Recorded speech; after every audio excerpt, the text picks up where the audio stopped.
Well, thanks for all for staying. I'm kind of glad we're ending at 2 because that means that you guys are staying for me, hopefully, and not leaving for commute traffic early because I know how that gets at the end of conferences.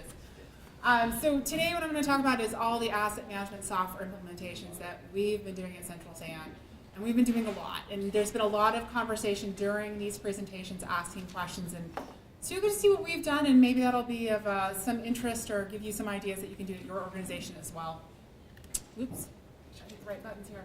Okay, so real quickly, I'll kind of go over Central SAN a little bit for those of you who don't know us, and then really get into what our systems integration has been, the timeline, and some of the highlights on the implementation and the statuses where we're at with them. So Central SAN, for those of you who don't know, we're a special district formed in 1946. We've got about 290 employees. Our budget is about $40 million on the capital side. That's going to double in a couple of years because we've got a lot of work to do. And about $90 million on our O&M side. So we're a decent sized agency, but not as large as, say, SFQC or some of the other larger ones around here. Our annual sewer service charge is $530 for single family. We've got 1,500 miles of gravity pipes, so we have a lot of sewer pipes, force mains, pump stations. Our treatment plant is about 40 MTD, dry weather flow, and secondary treatment. And then we've got some recycled water as well. So we have a lot of assets. We've got fleet and all of those things too. And then household hazardous waste collection facility too. So the foundation of our system really is our ESRI GIS system. So we've heard a couple presentations about the asset registries, where they sit, and trying to lump these databases together. We used to have 3 different CMMS systems, plus we had our different GIS, so we had all these different databases. And it was a lot of effort to maintain and try to make sure that they all synced up and you had the same things in both because you had different syntax and problems. So we made a decision a few years ago. We were migrating to ESRI, and that's where all of our assets were going to live in terms of the asset registry. So everything sits on top of our ESRI ArcGIS. So linking back and forth and pulling from this. CityWorks is the CMMS that we implemented. It's pulling information because it's using the asset registry that sits in GIS. It does not have its own asset registry. And this is a huge difference from most of the systems that most everyone else has. It's leveraging one GIS geodatabase. CityWorks then is also tying to our CCTV. We implemented IT pipes, which is also, of course, tying to the asset registry, which is in GIS. InfoWorks is our hydraulic model, also leveraging the asset registry. InfoMaster, we just heard a little bit about this, and I think someone else mentioned it too. This is for that long-term asset planning. It is, again, pulling information from the asset registry, which is in GIS. It's pulling information from the maintenance program, the hydraulic model, and then CCTV as well. So they're all pulling information together. We also recently implemented DigSmart, which is USA locating, and so that's generating work orders within the CMMS. Other things that tie together, we have a web mapping portal. So this is where most other people at the district are getting their information. It's built off of a GeoCortex software, but it's taking the ESRI information along with all of these others, so it's all being displayed together. So we've got information in Laserfiche, which is our electronic documents management. So we heard in regards to O&M manuals, permits, those sort of things. We're storing those in Laserfiche. But within GeoPortal, somebody can pull that information out related to an asset or a parcel. SunGuard is our financial system, so we've got permitting, land use information in there. Some of the accounting information is in there as well, and we're also displaying that through the web portal. And then our environmental compliance has their own SQL database, and they're doing all the compliance on the businesses, pre-treatment, stormwater inspections, and that is also available through GeoPortal. So the idea was, let's try to get 1 or 2 stop shopping without people having to have individual logins to all of these systems to get the information they need. So this is really used by operations and maintenance. It's being used by engineering, our permit counter, our environmental compliance. A lot of groups are using this information. And it's been a little bit of an effort pulling it all together. And the one I'm working on right now is program management e-builder. So also getting that, and we're pulling information back and forth from our financial system. So timeline for this, we really kind of started doing stuff 2014. We knew we needed to switch our GIS. We had an older GIS system that was no longer vendor supported, so it was obsolete, so we had to switch software. So that kind of started that. And then on top of that, then we had to get the web mapping portal switched out, so that's where our GeoPortal internal name is. Also started working on that InfoWorks hydraulic model. We did have a hydraulic model before, but it was static. It was a very old proprietary software, not supported either. So that's where we were trying to implement something that was commercially available that's going to have updates and be supported in time with everything else. In addition to that, then, InfoWorks is going to keep doing some more implementations or expanding the system from our trunk system into our mains. On top of that, then, CityWorks, CMMS. We started that in 2015. We rolled it out to collection system by the end of 2016. Mary, if you have questions, can answer all those for you later.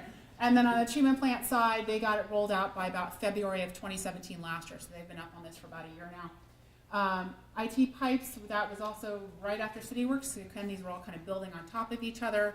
InfoMaster tying in with that same information, environmental compliance, and the USA locating. So this has kind of been a journey that we've been going on. eBuilder, we're hoping to have up and running by early 2019 next year.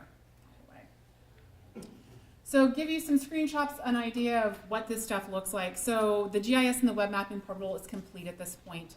We're still doing enhancements. We're still adding things because people always have more things that they would like to see or what we can add for them. So on this, we've got kind of a web gallery for those of you who have kind of an ArcGIS. You might have seen something similar. Central portal is where we've got everything in the kitchen sink in there. We also have a link up there to CityWorks just to make it easy for people to get to it. And then we have an older version of a treatment plant GIS. My staff right now is in the process of getting a new system up and running on all the new software that's going to be very specific to the treatment plant for our operations and maintenance staff there, as well as the engineers. That's going to tie in a lot of the information for them as well. So to give you an idea, our district, for those of you who don't know it, Central Contra Costa County, so we've got about 13 cities overall that we serve, not all of the collection system that we own, but it's a pretty good area. So when they go into these maps, they can turn on layers, turn things on and off, they can preset things. We've got a couple of themes based on some of the work groups, what they want to see. Permit counter wants to see one thing, collection system wants to see something else. We can do a certain amount of customization there. When you pull up some of the assets, you can click on a pipe and it's going to give you some base information about the pipe.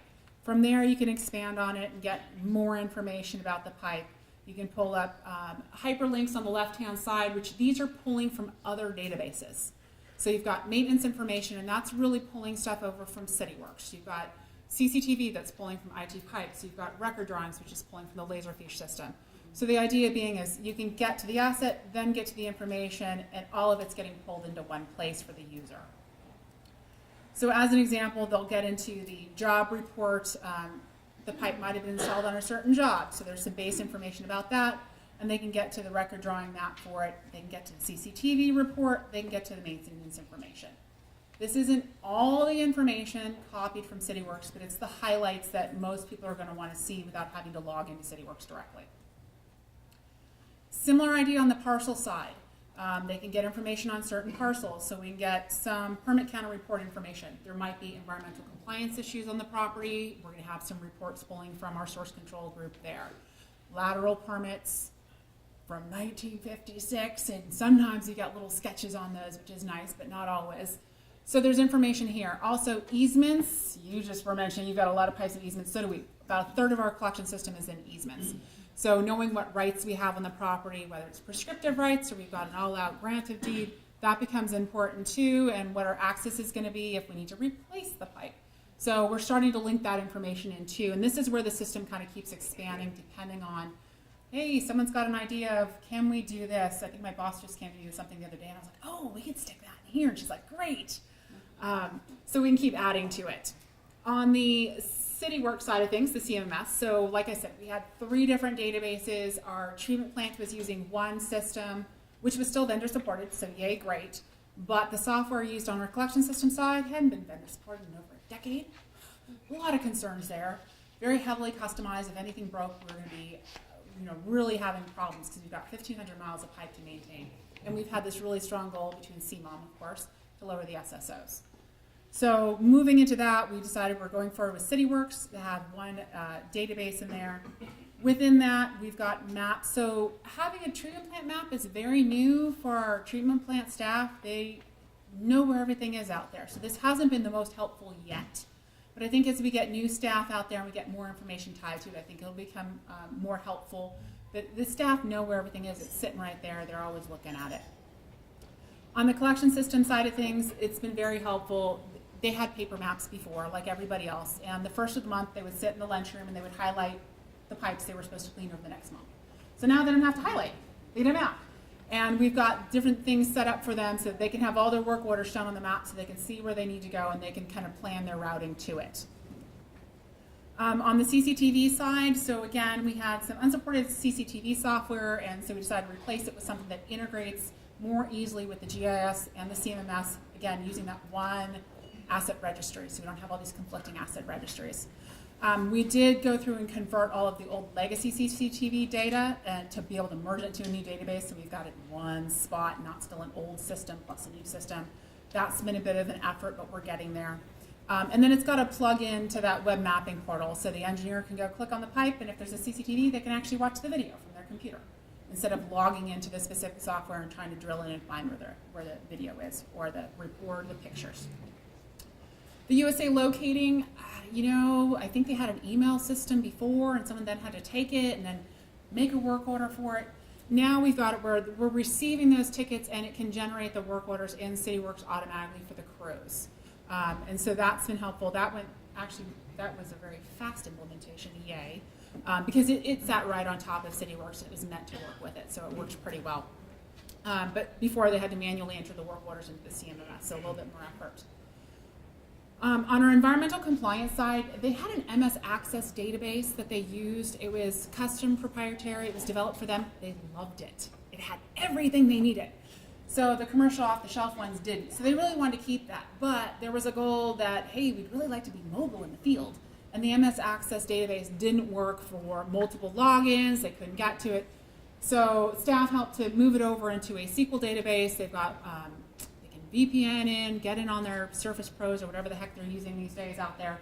And they're able to do their inspections as they go instead of doing a paper copy, coming back into the office, putting it to the MS Access database. So that's been helpful. And then we've also been able to pull that information and tie it into that web mapping portal for everybody else to see. And that's been helpful because our permit counter staff is the one who often someone's coming in, they're issuing a permit. Well, they've got some violations on the environmental compliance side, but the two groups didn't necessarily talk or know that. And then that looks bad. When but you've been inspecting me for 10 years. Why do I owe capacity fees? Oops. So that's been helpful for them to be able to see each other's information there too. Mostly done, like I mentioned, the InfoWorks, the hydraulic model. This was replacing the static version. This is going to take a while to keep building out from the large trunk mains out to the smaller mains because we've got a lot of pipes. And they're going to keep working on that. It's being managed by our planning group staff, and then my staff is helping just in terms of the administration and the tie into the GIS. InfoMaster you've already heard about. Again, it's prioritizing for capital replacement, help with maintenance planning or CCTV scheduling as well. So this has recently been installed on our servers, and it's being integrated in with all of the other systems, and again, being managed by our planning staff. So just as an example, one of the things that we were able to do, as you already mentioned too, is go through and prioritize all of the pipes based on what their maintenance has been, the consequence of failure that we've assigned to them, and be able to say, hey, here's all the bad pipes in red, the good ones in green, and get an idea of overall where do we need to go over the next 5, 10, 15, 20, 100 years in terms of pipe replacement. And it was helpful to be able to put it on a map for our collection system staff to look at, because just telling them, oh yeah, here's the 1,500 pipes that we need to replace the next 10 years, it's M5 to M4, didn't really mean a whole lot. But being able to see it visually on a map, they know that system really well because they're out there cleaning all the time, so it was a really good check for them to be able to see too. But also for the engineers to plan their projects to stay in certain neighborhoods, because you don't want to come back and dig up somebody's backyard twice because the manhole is back there and you did one side of the pipe one year, the other side of the pipe the next year. It doesn't go over well. So the visual representation of that was helpful too. And we're able to pull that into our web mapping portal so everybody can see it. On the program management information side of this, the goal really was to monitor our capital improvement plan. We did a comprehensive wastewater master plan that we just finished a year or two ago. It's like a $4 million effort to go through and look at all of our collection system side, our treatment plant side, and say, what do we need to do in the future, and figure out that funding and where we need to go. And really what it came down to is, hey, we're doing $40 million a year right now. We need to go to 80 in 2 years. A lot of work, a lot of effort there. And we're not going to increase staff. We're not going to increase that. So you really need to figure out and plan, how are we going to leverage this? How are we going to package these projects? How are we going to get the funding in place, whether it's bond funding or grant funding? Do we need to increase rates? That sort of conversation as well. But knowing that we're going to have twice as many projects we've got to get done with the same amount of staff. We need to be able to manage and monitor these better. We had a lot of great Word templates, Microsoft Excel spreadsheets in place, but when you're trying to manage something larger, management needed a better tool to be able to keep track of, are the projects moving on time? And a lot of them going forward are going to be much more sequential. Hey, we got to meet this regulation 20 years out. In order to meet that, we need to actually start construction a few years before that. Before that, we got to plan. Before that, we got to do, we got to get the permits in place. So if you didn't start tomorrow, we're already going to be late to hit that regulatory date. And so that's where we're hoping that this tool is really going to be able to help with that long-term planning of it and to be able to manage those projects and make sure we're keeping things on track, on budget, on schedule. Maybe a project's slipping. Maybe we need to dedicate some more resources to it, whether it's in-house staff or we get some consultants on board to help with that. So that's really the intent of this. Right now, we just finished data migration, Yahoo, and working on testing the integration. So there's financial data associated with your projects, and it usually sits in your accounting system. How much have we paid? What are the invoices, the contracts that we have in place on that? All the staff money that we've paid, in-house labor, all of that sitting in our financial system. But to really manage the project, I still need to know what that is from the project side of things. So we're pulling that financial information out of our financial system to be able to put it in here, and there's an integration to keep that current and live. So that as the project is going along, you can see what dollars you're actually spending on it. And then in addition to that would be the schedule, and then the scope of work and keeping track of those things as well. So we're starting to work on the configuration for the project and construction management of it. And we're hoping for full rollout by spring of next year. It's a challenge like anything, getting these systems up and running. It's going to be kind of interesting. It'll be very different for the engineers. It's a little bit more like a work order system. If you're used to saying, hey, here's the things you got to work on, they're going to kind of have an inbox. They'll be able to see what's in their court because things get routed for approval, and there'll be things that they need to approve, and so they'll have a dashboard for that. They'll also be able to get to some reports to get an idea of, hey, where's the program at? Management's going to have some dashboards as well, too, so it'll help them to get a snapshot. We've got some KPIs that have been set by our strategic plan. We've got to be spending X percentage of the budget. It'll help management to kind of keep an eye on that as well, too. And this is information we could get before, but it was challenging to get to. You have to get everyone to run around, fill out a spreadsheet, someone else had to do something with it, and by the time you got it all up and running, it's 3 months old. Hopefully this will be a little bit more current because the information is going to be right there and it's getting queried and put into this. But like anything, as you set up systems, it's figuring out what that workflow is going to be, setting up consistent codes so that you can actually query the data and do something with it. So that's where we're pretty much at with that, but we're hopeful that it's going to do a lot of things we need it to do. So that is the end of my presentation. Now we got the pop quiz section and see how well I do with that. But I'm sure I already answered all the questions, right? No? Okay. We got a couple going on over here. I think for a lot of utilities, the software programs that we end up living with are usually one group's attempt to solve one problem at one time. And what that usually results in is a bowl of spaghetti at the end. It seems like, at least I'm optimistic that what you've outlined is a system that works relatively well together. So first of all, number one, is that true? It is because we worked really hard to make it work together. Okay, and number two, if it is true, is that a result of a coherent planning effort that you undertook at the beginning, or were you just lucky? We were not lucky. I would say we started off with what you first said. We had a lot of systems put in place for specific needs by specific work groups at the time. And then we get farther down the road and we go, there could be a better way to do this, and some of these are becoming obsolete, no longer supported. So now let's step back and take that little bigger picture look at it, because now we know we need all of these things that we didn't know that we needed before, or maybe weren't available, so you started implementing them as the technology became available. So we had the CMS that was obsolete, we had the GIS that was obsolete, so we use that as an opportunity to kind of step back and say, okay, what's going to make the most sense for us?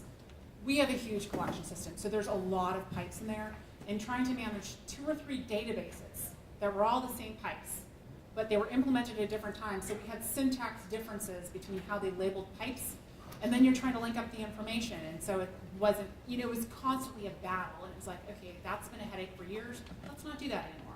And that kind of prompted going with CityWorks because it was one database that everything was leveraging. And that kind of started some of this other stuff. But we have made a big effort to try to get stuff to tie together. With that said, some of the stuff we've got in the web mapping portal wouldn't happen except that I have some staff that, hey, cold fusion's really exciting. And he knows how to do it. You know, not everyone's going to have staff on board that knows how to do those sort of things or that you're going to implement. So part of it's what your resources are and what your needs are and figuring out what's the best balance for that. I think we went down some of this road because of the skill set that we had on board at the time and the ability to do that. And now people expect it. I should be able to get to this because it's easy now. So we're still building on it. Does that kind of answer your question? It sounds like you're relatively happy with it. Relatively happy. Yeah, for the most part, I think so. We got one or two over here, one in the back.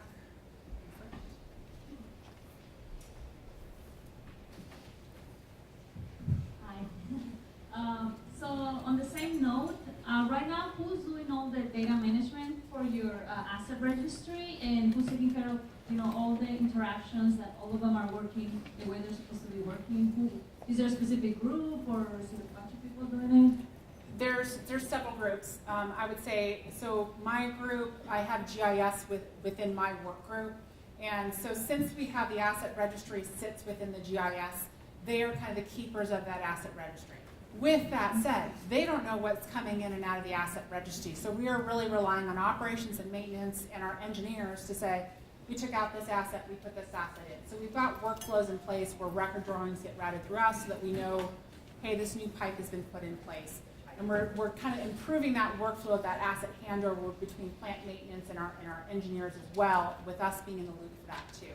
But ultimately, changing that geodatabase at the end is my staff's responsibility because it's very specialized software, and you're not going to expect that everybody knows how to use it. So they are responsible for that, and then of course, the CityWorks sits on top of that ESRI geodatabase. So I have one staff within my group who's kind of the higher level system administrator, but we do have a tiered approach to the permissions within the software.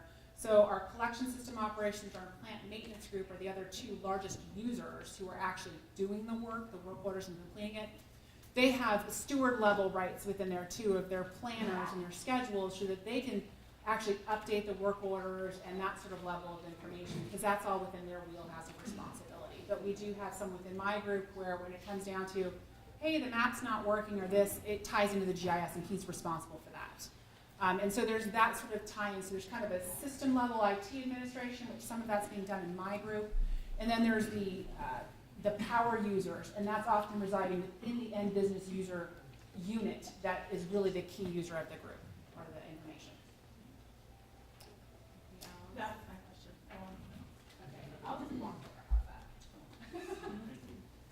Yeah, so regarding your GIS, so your plant, do you do any 3D mapping of your plant in GIS? I'm not quite sold on the 3D mapping yet, to be honest. We have done some. I know there's been a desire from my survey group. They would love to do more 3D mapping. It is expensive though. And I'm not quite sure how everybody would use it. There's kind of this vision, oh, it'd be great if we got it on this web mapping portal and everybody can see it. But it's very specialized software for that 3D mapping and knowing how to use it. So far what we've used it for has been more preliminary design when they have a project that they're going to do. And that's been really great because they're able to look at what are some of the potential conflicts or, hey, we actually need to maintain this and you've given us 2 inches to squeeze our body into on some of that. So that's where we have done some of the 3D surveying, but it's been more from a preliminary design effort to actually eventually get to construction and look at that design. So that's where we've found it to be very useful so far. Anybody else? So we have a pretty good system in San Francisco, but our laterals were put in arbitrarily. So it may or may not be there. How do you get that information? Laterals. None of us want to own those, right?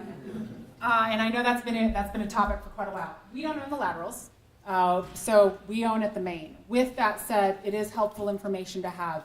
So as a practice, when we're getting record drawings or we're getting, our developer inspectors are going out and inspecting the permit for the lateral, and then we get the drawing back from them, we are putting tick marks and we're adding those into the map to try to make them kind of accurate.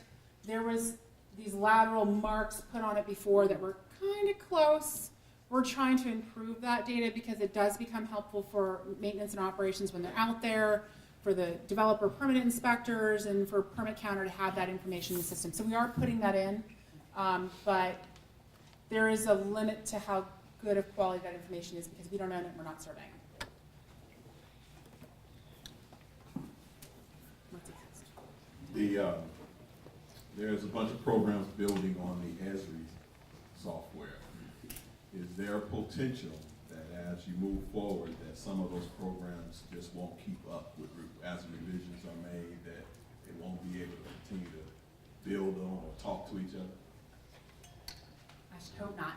We did select those because they are business partners of ESRI. And so that is within part of their sales and marketing, is that as ESRI is updating, they're updating theirs. So I know CityWorks and a couple of theirs, they plan their releases in coordination with when ESRI's are, so that they are linking together. So if there's a change to ESRI that might affect how their software works, they're doing their release very shortly thereafter to make sure that they stay in contact with each other. Yeah, I hope that continues to work that way, because you're right, we have built off that a lot. Are you using mobile applications? Oh, thank you. I so forgot to mention that. Yes, we are. All of our collection system operations staff, they're out there on iPads. CityWorks has a field mode, it has a mobile app, and for the most part, they're using that. It looks just like what they're already using on the, well, they don't use the desktop. I take that back. They're not using the desktop. They're using their iPads all the time. So CityWorks is a browser-based software. So there's no special software that's being installed on the device. With the exception, they do have a mobile app. And so that app is in the App Store and it can get downloaded onto it. And they're using that when they're disconnected. We have a collection system and we got hills up every which way. So they don't always have cell phone reception, so they don't have a live connection. My understanding is, as much as they can, they use the live connection because things are getting updated automatically. But if they ended up, back in the hills of Orinda and they're stuck back there with no cell phone reception, they can flip over to the mobile app and they can still get their work done. Is it the ESRI Survey 123? No, it's an app from CityWorks. It's an actual mobile app at CityWorks. Yeah. So that's what they're using for the CMS out there. Yeah. Anybody else? Pop quiz is over. Oh, nope. Just one more. I was just thought it was a neat idea that you're doing your USA markings and putting that in your system. I was wondering if you have the ability, if your folks doing USAs have the ability to take time-stamp photos as documentation and upload that in the system when they complete a USA. They absolutely could. So CityWorks has the ability to add attachments, and that could be a photo or anything else they want to. So they could attach that. I don't think that that's a business work practice that they're doing. Mary, you can correct me if you know anything differently. No, they She's don't. shaking her head. I don't. But yeah, you could. And I would assume that the photo, you could have it where it's time-stamped. And it's certainly when it's getting uploaded, it's got a date and a time and who uploaded it on there. And then the work orders, of course, have an audit trail on them as well in terms of when it was assigned, initiated, completed. There's all time and date stamps on that. And then also, if there's comments from any of the staff who's actually working on it, there could be notes, and they are all time and date and name stamped by the logins.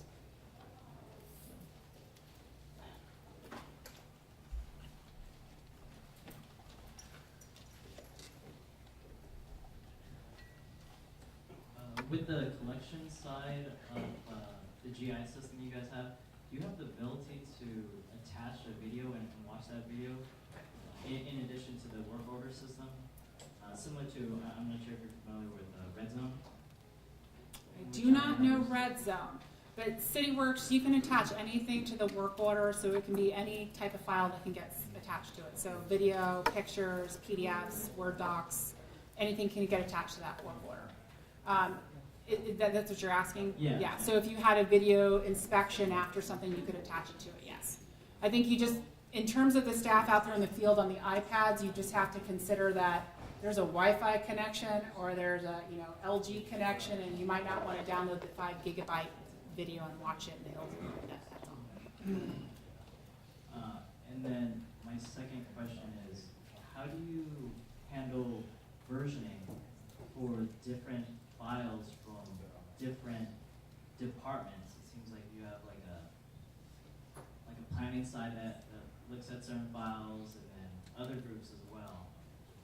Do you have like a project-wise or some type of share drive where everyone's pulling that data and making sure that they have the latest and greatest on their map for your web map as well as just a regular map? So that is the intent of having this accessible to everybody, is that everybody is going to that one place for the information. Hopefully, instead of keeping multiple copies on all the different drives, and C drive, and the X drive, and the P drive, the N drive, every which way. So that is the intent, is that all the information is stored in one location, and if we need to update that, we want to update it in that one location and not keep copies floating all over the network. So when we did set up CityWorks, we added some custom fields onto the work orders that has a GIS update, question mark, yes or no. So that if staff is out there and they discover, hey, this is not an 8-inch pipe because I can't get an 8-inch tool down it, they can make a note on that, and then our staff can go in and they can update the database so that the asset registry is correct. Same thing on the maintenance planning side of things. If they need to make some changes to the maintenance frequency or something like that, we also have a planner update button on there that staff, the field staff, the technicians can change, and that way the schedule of the maintenance planners can also review that and update their maintenance program as well.